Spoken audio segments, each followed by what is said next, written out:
running throughout Scripture, and that we even kind of dabbled in the shallows of when we dealt with Genesis chapter 1, verse 28.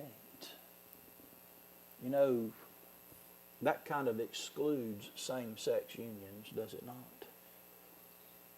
Does it not? If God's purpose is the production of godly offspring, how in the name of all that is reasonable do we think that we can change the terms of marriage to include same-sex unions? It's absurd when you think about it, is it not? So God's clearly stated purpose here for the intimate bonds of the one flesh union of marriage is the production of godly offspring that will serve as His vice regents to extend His glory and worship to encompass the entire earth. And that's just a little tidbit.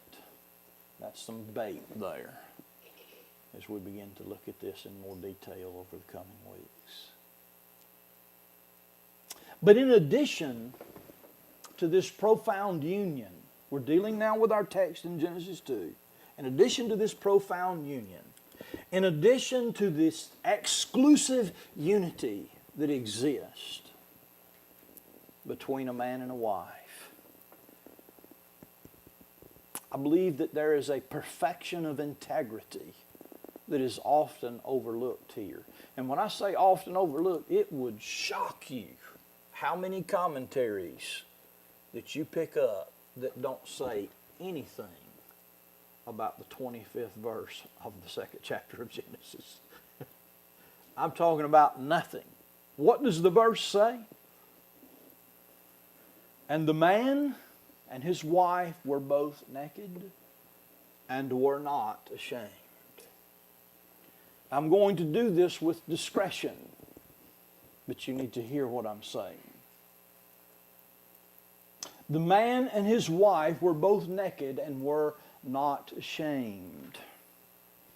Most commentators that do deal with this see this as a prelude to chapter 3, in which the fall takes place and sin enters in, and what's the first thing they do? They begin to try to cover their nakedness. Most commentators see this as a prelude to that. But the statement is that they were naked and unashamed. In their unclothed state, I believe their unclothed state here was a testimony to the sinless perfection of their integrity. You see, no sin had entered in. There was nothing there to undermine and to destroy the integrity of their relationship with each other. In the purity of their uncorrupted state, there was nothing in them to excite inordinate lust or desire. Sin had not yet marred the beauty and perfection of their holy union. But I believe it's more than that. Hear me carefully.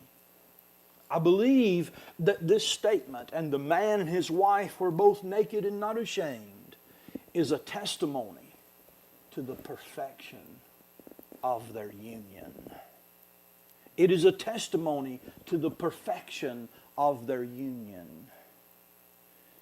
There was not the least reason for them to be ashamed to appear before each other in such a manner, since they were, and don't miss this,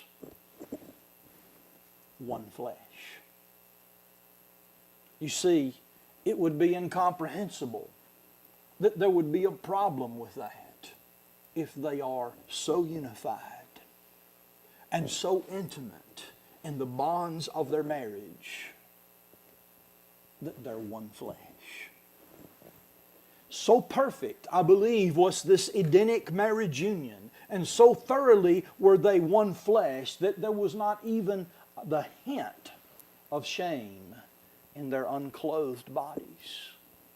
Now, keeping in mind that all of this is taking place within the context of the Edenic temple paradise. What are they doing in the Edenic temple paradise? as God's priests, kings, and vice regents in the earth. They are worshiping and serving and expanding the glory and the presence of God.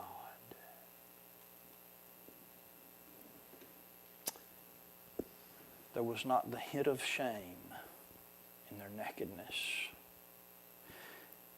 And this one flesh union, with its integrity and with its requisite intimacy,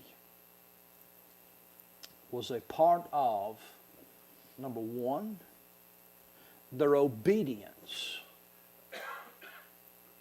to the dominion mandate to be fruitful and multiply. And number two, it was part of their priestly worship and honor of their Creator.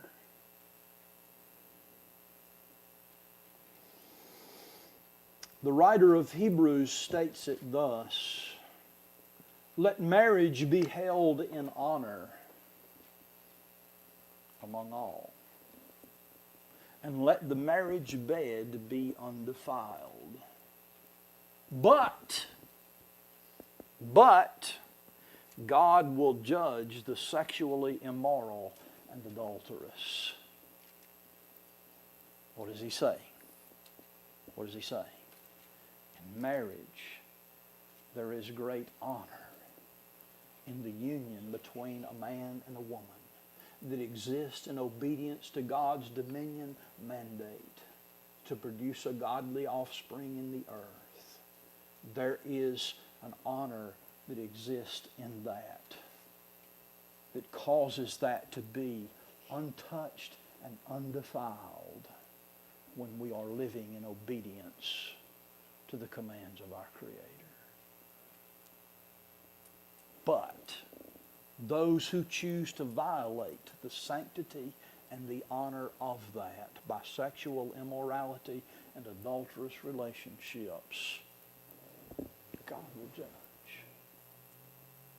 So this morning, the unclothed state of our first parents, and this is part of the difficulty of preaching and teaching expositorily. You don't get to skip verses, and you have to deal with them honestly. So, the unclothed state of our first parents was a testimony to the perfection and the integrity of their marriage. And their connubial union was both an act of obedience and worship and honor to their Creator.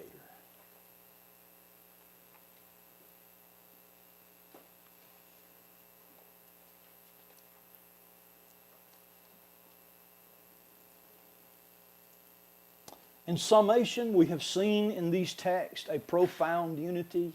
Adam's cry, "This is at last now bone of my bone and flesh of my flesh," expressing a depth of intimacy and unity in the bond of that union that has no parallel except in the relationship that exists between God and His people. We have seen a purposeful exclusivity. A man shall leave his father and his mother and hold fast to his wife, and they shall become one flesh.